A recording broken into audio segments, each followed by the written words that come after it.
10 years ago,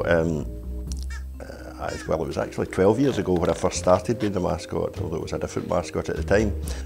I had gone to the games every Saturday. In the programme was a questionnaire, if you like, asking for someone who could volunteer to be the mascot. And I said, if you can't find anybody else to do it, I'll do it. And they said, okay, you're doing it. I made a few stipulations at the costume at the time, which was called Harry Rag, which was meant to be a thistle, but many people took it to be an asparagus or an onion. So I made a few changes before I consented to be the mascot.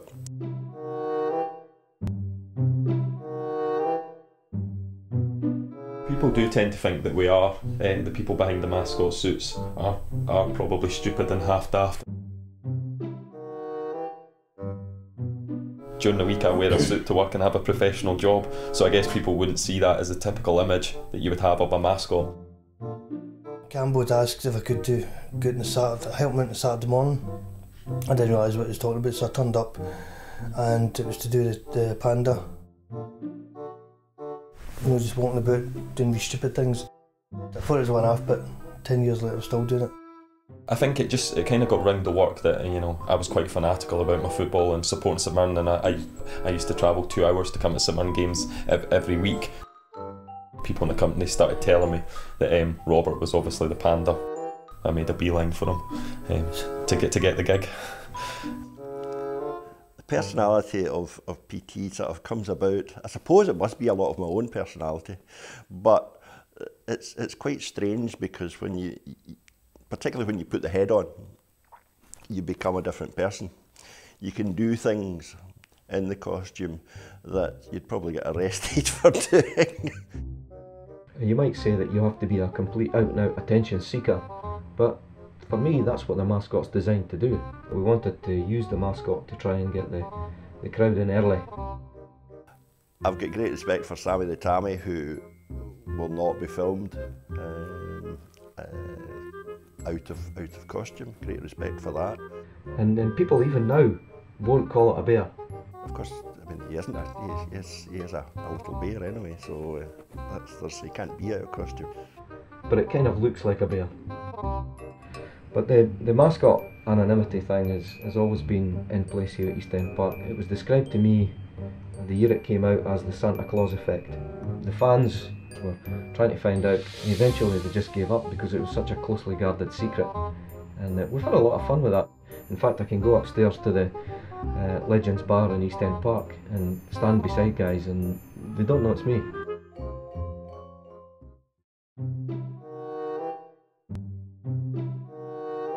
I think when I broke it to my family, I don't think I've ever been as excited about anything in all my life when I told them I was going to be the Paisley Panda. So I think most of my family thought it was brilliant, thought it was funny. My sisters maybe thought it was a wee bit embarrassing. I think he either phoned or texted me to tell me that he was going to be the mascot, and he was just so excited. It's just always been a wee dream for him, being a massive St Mirren supporter. Generally I just thought, okay, he's just been a bit of a big kid, but because he was so excited, we all just go with it. We know how passionate he is about it, so yeah, we were all just happy for him. I can't quite remember how I told my current partner just my secret life, if you like, but it's a wee bit difficult to disguise in the sense that PT sits dressed, as you can see behind me, within my living room. When I first met him, that was 2.5 years ago, he explained to me what he did in his part-time and not right, being into football. He had to explain to me what the mascot was, yes. You know, if you see what the children get out of it, I think it's absolutely great. It's strange, unlike sort of Paisley Panda and even Sammy the Tammy, who brought their kids along and became little versions of themselves. I never really had that sort of opportunity. Oh, I forgot about you. This is wee PT, and he used to come and sort of talk to the kids because, of course, PT didn't talk. There's other mascots, obviously, they do it on their own, but I just think, yeah, you can bounce off each other a lot more and just messing about on the pitch, whether it's taking shots in each other and having a kick at each other in the park and stuff, and getting the crowd involved. I think it works much better as two than one. Not just anybody can wear the suit. That's a really serious thing.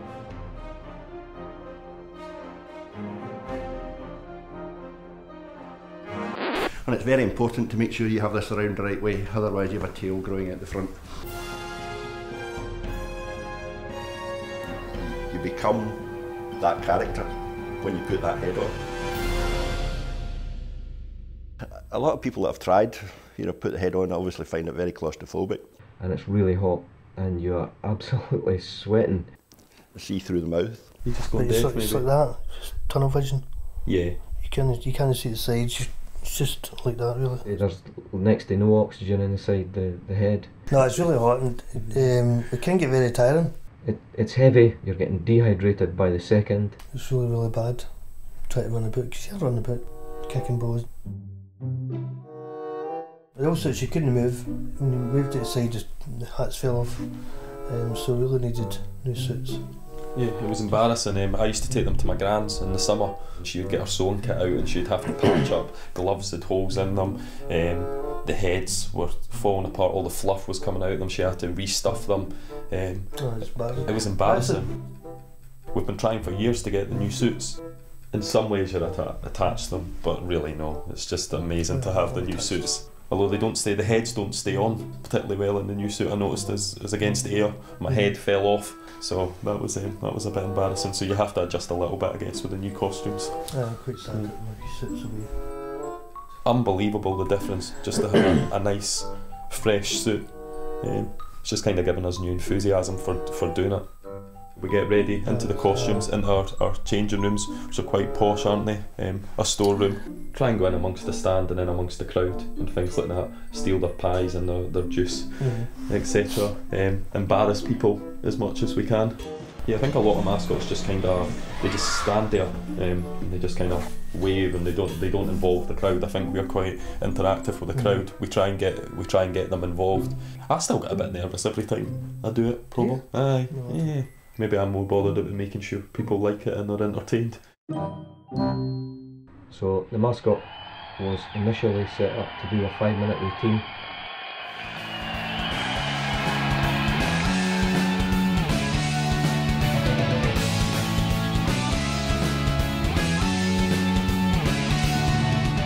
It's not always obvious to the crowd what's happening, but it's kind of good fun to make them guess.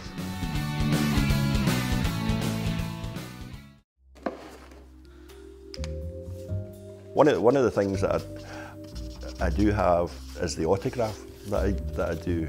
It's very much a picture drawn autograph.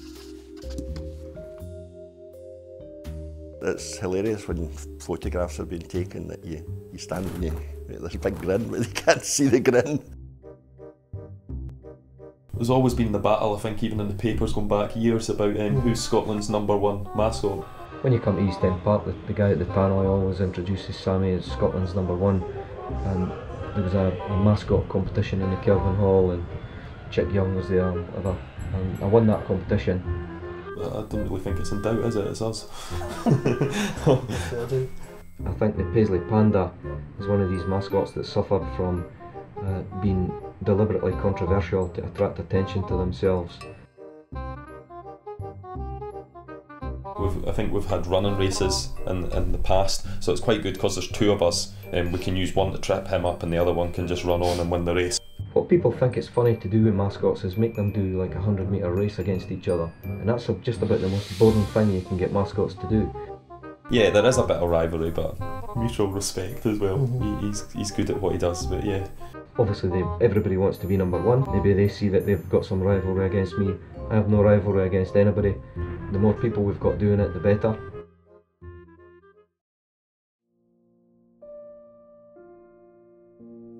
At the beginning of this season, Thistle got a new shirt sponsor, and they had it must have been a condition of the shirt sponsorship that they wanted to use their own mascot. Oh, that's terrible. I'm really shocked at that because he's been a great servant for that club. And it was a good excuse to sort of hand over the reins to someone else, in that I wasn't handing the reins of PT over to anyone, because I would have found that very difficult, because he was very much part of me, and to see someone else doing PT, I think I would have found very hard. I do miss the sort of the dressing up and being PT. I think I would be foolhardy not missing it, because it was so much part of my life. I think time goes on and he would have to eventually have given it up, but no, I think as long as he was still happy doing it. I think the children miss him a lot. I think they still do.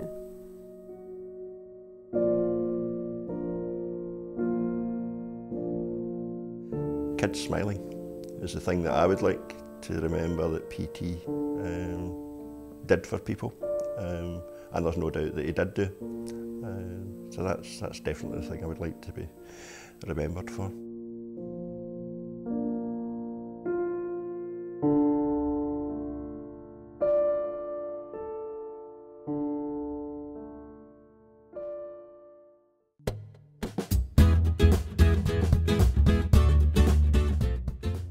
You probably feel part of the club, whereas just as a fan, you maybe don't get that same experience. Makes a difference anyway. I get a bit of a buzz out of that. It's good. Right. I don't think there could be anything I could do that would ever be more rewarding than put smiles on young people's faces, and it's an awesome feeling. If you could bottle that and sell it, you know, you could charge a lot of money for it.